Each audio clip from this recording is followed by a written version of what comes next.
30واں پارہ ہے سورۃ الاعلیٰ، پہلی آیت ہے اعوذ باللہ من الشیطان الرجیم بسم اللہ الرحمن الرحیم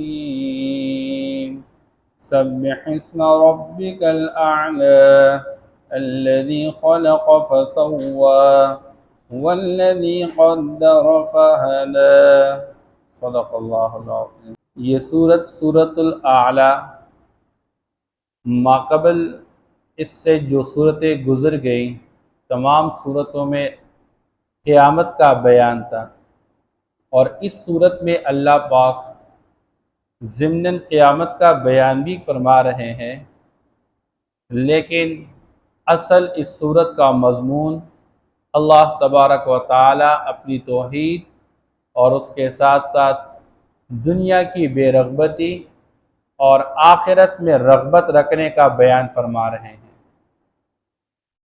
اس لیے یہ صورت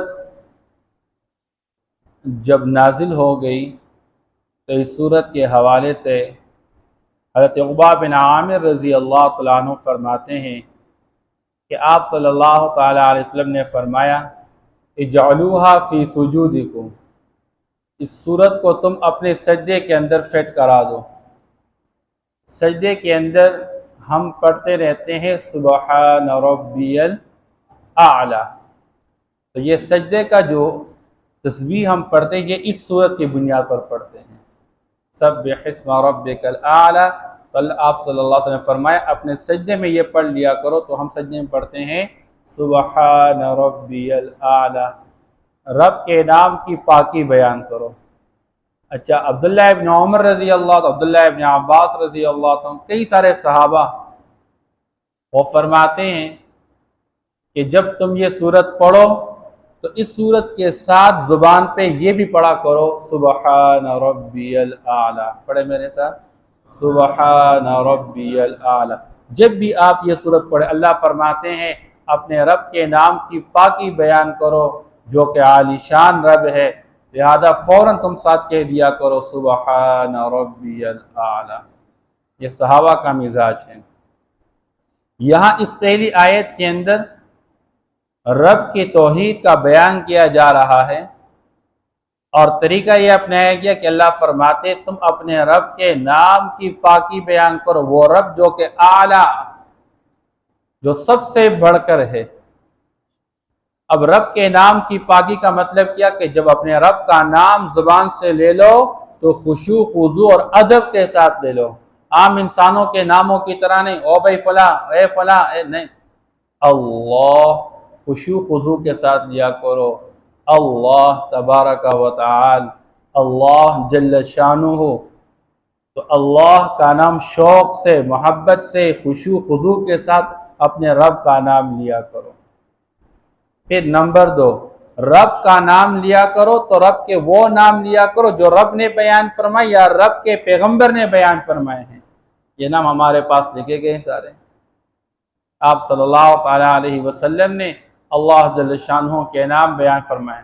پھر علماء کے اس میں اقوال ہیں، عام طور پر 99 کا زیادہ قول چلتا رہتا ہے، اس سے زیادہ بھی آپ صلی اللہ علیہ وسلم بہرحال مختلف نام بیان کر چکے۔ قرآن میں اللہ کے نام آئے الرحمن، الرحیم، الملک، القدوس، یہ سارے نام اللہ پاک کے ہیں۔ پھر رب کے نام کی پاکی بیان کرو۔ تیسرا مسئلہ اس میں علماء یہ بھی بیان فرماتے ہیں کہ رب کا نام بندوں کے لیے استعمال نہ کرو، غیر کے لیے استعمال نہ کرو۔ مثال کے طور پر اب غفار کس کے صفت ہیں؟ اللہ کی، یہ اللہ کی صفتی نام میں سے۔ لفظ جلالہ اللہ یہ اللہ کا ذاتی نام ہے، اور بقیہ یہ جتنے نام یہ اللہ کے صفاتی نام ہیں، تو یہ رب کے ساتھ خاص ہے۔ اب ایک بندے کا نام ہے عبد الغفار، غفار کا بندہ، لیکن ہمارے معاشرے میں لوگ کیا کہتے رہتے ہیں؟ یہ کہنے والا سننے والا دونوں گناہگار ہیں۔ عبد الرحمن، رحمان کہتے رہتے ہیں اس کو، حالانکہ رحمان اللہ کے نام میں سے ہے۔ تو جو نام اللہ کے ہیں وہ اللہ کے لیے استعمال کرو، مخلوق کے لیے استعمال نہ کرو۔ اسے پورا نام لینا چاہیے۔ جبار بھائی نہ عبد الجبار، عبد العزیز ہم کیا کہتے ہیں؟ عزیز بھائی۔ تو جو اللہ کے صفاتی نام ہے، اللہ کے نام کو اللہ کے لیے استعمال کرے۔ یا یہاں پر لفظ آیا ہے کہ اپنے رب کے نام کی پاکی بیان کرو، تو ذکر نام کا ہے، مراد مسمہ ہے، یعنی جس کا نام ہے اس کی پاکی بیان کرو کہ وہ ہر عیب سے پاک ہے۔ اور رب کس طرح ہر عیب سے پاک ہے؟ وہ بیوی سے پاک، وہ بچوں سے پاک، لم یتخذ صاحبۃ ولا ولدا، لم یلد ولم یولد، وہ ماں باپ سے بھی پاک، وہ اولاد سے بھی پاک، ولم یکن لہ کفوا احد، وہ اپنے برابر سے بھی پاک، لیس کمثلہ شیء، نہ اس کی ذات میں کوئی برابر، نہ اس جیسی ذات اور نہ اس جیسی صفات میں کوئی برابر۔ اس لیے اللہ جل شانہ کی پاکی بیان کر، لا تأخذہ سنۃ ولا نوم، وہ اونگ سے پاک، وہ نیند سے پاک، وہ بھوک سے پاک، وہ پیاس سے پاک، اور انسان تو عیوب سے بھرا ہوا ہے۔ تو رب کی پاکی بیان کرو کہ میرا رب ہر عیب سے پاک ہے۔ الذی خلق فسوی، مسئلہ توحید، رب کی پاکی بیان کر، کیونکہ رب قدرتوں والا ہے، اور اس کی قدرت کیا ہے؟ الذی خلق، جس نے ہر چیز کو عدم سے وجود میں لایا۔ آسمان کا کوئی نام و نشان نہیں تھا، زمین کا کوئی نام و نشان نہیں تھا، یہ پہاڑ اور یہ انسان اور یہ جانور، یہ جاندار اور یہ بے جان، جتنی بھی مخلوقات ہیں، ان کا کوئی نام و نشان نہیں تھا۔ اللہ نے اپنی حکم سے آدم سے وجود میں لایا، زمین کو وجود دے کے، آسمان کو وجود دے کے، اور انسانوں کو وجود دے کے اللہ پاک نے اپنی قدرت سے ان سب کو پیدا فرمایا۔ اس کائنات کا خالق اللہ ہے۔ اب بتاؤ تو صحیح، اس اللہ کے ساتھ اس کائنات کے نظام میں پیدا کرنے میں کوئی اور شریک ہے؟ اگر کوئی بندہ کہہ دے کہ فلاں بھی وہ میرا معبود ہے، تو دلیل دے دے، کیوں اس کو معبود قرار دیتے ہو؟ ہم تو ایک اللہ کو معبود قرار دے دے، کیونکہ وہی اللہ اس کائنات کا خالق ہے۔ تو جب اس کے ساتھ پیدا کرنے میں کوئی شریک نہیں، تو عبادت میں بھی اس کے ساتھ کسی کو شریک مت ٹھہراؤ، ایک اللہ کی عبادت کرو۔ خلق فسوی، صرف پیدا نہیں کیا، پھر برابر کر دیا۔ انسان کے بدن کو لے لے، اللہ نے کیسے برابر سانچے میں ڈال کے رکھا ہوا ہے، آنکھیں، ناک، کان اور یہ انگلیاں، اور انگلیوں کے اندر یہ حرکت، اور انگلیوں کے اندر یہ پورے، ہر ایک کے اپنے اپنے فائدے ہیں۔ اللہ نے صرف انسانی اس پورے کائنات کے نظام کو جو بنایا، برابر بنایا ہوا ہے۔ والذی قدر، پھر اس نے اندازے پہ کیا ہوا ہے، ہر چیز کے لیے اپنا ایک اندازہ متعین کیا ہوا ہے۔ فہدی، پھر اس کے لیے اللہ نے فیصلہ کر کے رہنمائی کی ہوئی ہے۔ ہر مخلوق کی اپنی ذمہ داری ہے، چاند کا کام اور سورج کا کام اور پہاڑوں کا کام اور ہواؤں کا کام اور دریاؤں کا کام، اللہ نے ہر ایک کے لیے اپنا اپنا کام متعین کیا ہوا ہے، ہر ایک اپنا کام کر رہا ہے۔ اب گائے کا کام اور بھینس کا کام اور بکری کا کام کیا ہے؟ اللہ نے ہر ایک کے لیے اپنا کام متعین کیا ہوا ہے۔ اللہ نے فیصلہ، اور پھر ہر ایک کو اللہ خود بخود القاء کرتے ہیں، ہر ایک کو راستہ بتلانے والے اللہ ہے۔ اب کسی گائے کا بچہ پیدا ہو جاتا ہے، اس کو کون سمجھاتا ہے کہ جاؤ اپنی ماں کے پاس اور وہاں سے دودھ پیو؟ ایک چھوٹا بچہ پیدا ہو جاتا ہے، کون اس کو سمجھاتا ہے اپنی ماں کے بارے میں؟ جو کچھ بھی نہیں سمجھتا، کسی کو پہچانتا نہیں ہے، لیکن جب ماں اپنی گود میں اٹھائے تو کس طرح خوش رہتا ہے، اور ماں دور ہو تو کیسے بے چین رہتا ہے۔ یہ سب کچھ، یہاں تک کہ یہ جو انسان کے علاوہ جاندار ہے، ہر ایک کو اللہ رہنمائی کرتے ہیں۔ اس لیے علماء فرماتے ہیں کہ قیامت تک انسانوں کے دماغ میں جو جو باتیں آ رہی ہے، اور انسان دنیا کے اندر سمجھتا ہے کہ میں ایجادات کر رہا ہوں، یہ سارے کے سارے ایجادات یہ اللہ ہی کی طرف سے القاء ہے۔ اب دنیا کے اندر انسان سفر کرتا تھا، گھوڑوں پہ سفر کرتا تھا، اونٹوں پہ سفر کرتا، پھر یہ انسان سواریوں پہ سفر کرنے لگا، پھر سواریوں سے بڑھ کے یہ آ گیا، اب جہازوں پہ سفر کرنے لگ گیا، جو سفر یہ دنوں میں طے کرتا تھا اب وہ سفر گھنٹوں میں طے کرتا ہے، جو گھنٹوں کا تھا وہ منٹوں میں طے کر لیتا ہے۔ یہ ساری چیزیں کون انسان کے دل میں ڈالنے والے، انسان کے دماغ میں ڈالنے والے؟ اللہ ہے۔ اب گلوبل ویلیج پوری دنیا، ہاں جی، آپ کے سامنے ہے، بالکل ایک لمحے کے اندر آپ پوری دنیا کے ساتھ کنیکٹ ہو سکتے ہیں۔ اب یہ ساری چیزیں انسان کے ذہن میں ڈالنے والے کون ہیں؟ علماء فرماتے ہیں یہ فہدا کا جو لفظ ہے یہ قیامت تک آنے والے انسانوں کے دلوں میں جتنی بھی نئی نئی ایجادات آ رہی ہے یہ اسی کا محور ہے، بس اسی کا کمال ہے۔ انسان کی کیا صلاحیت اور استعداد ہے؟ انسان کہہ رہے علی علم عندی، یہ میری ہوشیاری ہے، میری چالاکی ہے، میرا کمال ہے، نہیں، یہ اللہ ہی کا بس فہدا۔ انسان جتنی بھی ضروریات پوری کر رہا ہے، اپنے لیے جتنے بھی یہ منصوبے چلا رہا ہے، یہ سب کے اندر رہنمائی کرنے والے اللہ ہیں۔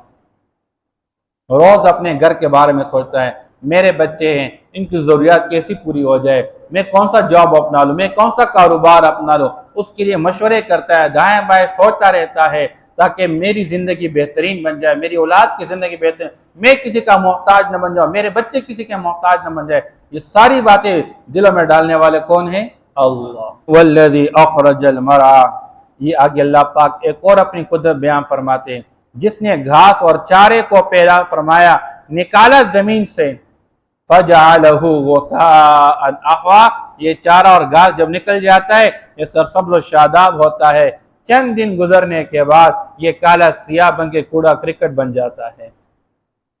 مفسرین فرماتے اللہ ایک بات سمجھانا چاہتے، اے دنیا کا انسان، اسی گھاس سے، اسی چارے سے عبرت لے لو، جس طرح یہ گھاس چند دنوں کی سبز و شادابی ہے اور پھر یہ پیلا پڑ کے پھر یہ کالا سیاہ بن کے کوڑا کرکٹ بن جاتا ہے۔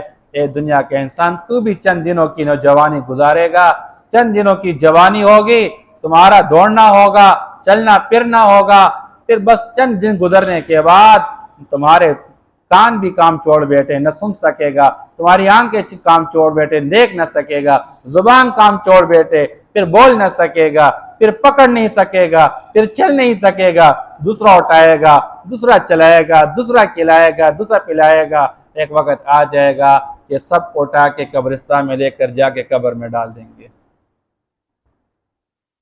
اللہ ایک آیت کے اندر یہ بات سمجھانا چاہ رہے ہیں، کبھی دنیا کی زندگی پہ دھوکہ مت کھانا۔ تو اپنے سے پہلے والوں کو اٹھا کے قبرستان میں لے گیا، تو بھی لے جائیں، تجھے بھی لے جایا جائے گا، تو بھی کوڑا کرکٹ بن جائے گا۔ پھر لوگ کہیں گے بھائی اس کی بدبو پھیل رہی ہے، اس کو فوراً دفناؤ، فوراً دفناؤ۔ پھر پیاری بیوی بھی ساتھ نہیں دے کہ لے جاؤ اس کو بھائی۔ اور بعض اوقات اللہ معاف فرمائے، بعض بدقسمت ایسے ہوتے ہیں، بندہ فوت ہو جاتا ہے، کہتی ہمیں ڈر لگتا، ہم قریب نہیں جا سکتے، ہم قریب نہیں جا سکتے، غسل بھی نہیں دے سکتے۔ بیٹی ماں کو غسل نہیں دے سکتی، بیٹا باپ کو غسل نہیں دے سکتا، جس باپ نے ساری زندگی کمایا، اپنا پسینہ بہایا، مشقتیں اپنا دی۔ اور بعض خوش قسمت ہوتے ہیں جو اپنے ماں باپ کی خدمت کرتے رہتے ہیں ساری زندگی بھی، اور پھر موت کے وقت بھی ان کی خدمت کرتے رہتے، سعادتیں سمجھتے رہتے ہیں۔ سَنُقْرِئُكَ فَلَا تَنْسَى، آگے آپ صلی اللہ تعالیٰ وسلم کو اللہ فرماتے ہیں، آپ صلی اللہ علیہ وسلم پر وحی آ جاتی، اور وحی آنے کے بعد آپ صلی اللہ تعالیٰ وسلم فوراً جلدی جلدی اس قرآن کو جبریل سے سن کر دہراتے رہتے تھے، کہیں میں بھول نہ جاؤں، کہیں بھول نہ جاؤں۔ تو اللہ نے فرمایا اے میرے نبی لا تحرک بہ لسانک لتعجل بہ، آپ زبان کو جلدی جلدی حرکت مت دے، آپ فوری طور پر اس کو یاد کرنا چاہتے ہیں، اِنَّا عَلَيْنَا جَمْعَهُ وَقُرْآنَا، اس کو جمع قرار دینا اور اس کو آپ سے پڑھوانا یہ ہماری ذمہ داری ہے۔ ثُمَّ إِنَّ عَلَيْنَا بَيَانًا، اس قرآن میں کیا بیان کیا گیا ہے آپ لوگوں کو سمجھائیں گے، اس کی ڈیٹیل اور تفصیل سمجھانا یہ بھی ہماری ذمہ داری ہے، یہ تشریحات ہم سمجھائیں گے، اس کی ایکسپلینیشن آپ ہی کریں گے، یہ آپ کی ذمہ داری، یہ ہمارا کام ہے۔ اللہ نے اپنے اس اللہ فرماتے ہیں سَنُقْرِئُكَ فَلَا تَنْسَى، ہم آپ سے پڑھوائیں گے، آپ کبھی نہیں بھولیں گے، إِلَّا مَا شَاءَ اللَّهُ، مگر جو اللہ چاہے وہ آپ بھول جائیں گے۔ اس سے آپ صلی اللہ علیہ وسلم ایک سورت پڑھ رہے تھے اور ایک آیت بیچ میں رہ گئی، تو صحابہ نے بعد میں پوچھا اللہ کے رسول یہ آیت منسوخ ہو چکی ہے؟ فرمایا نہیں۔ اچھا آپ نے تلاوت نہیں کیا، میں بھول گیا، تو یہ بھول جانا بھی اللہ ہی کی طرف سے ہے، اللہ ہی کی طرف سے ہے۔ اسے بندہ بعض اوقات قرآن پڑھتا ہے،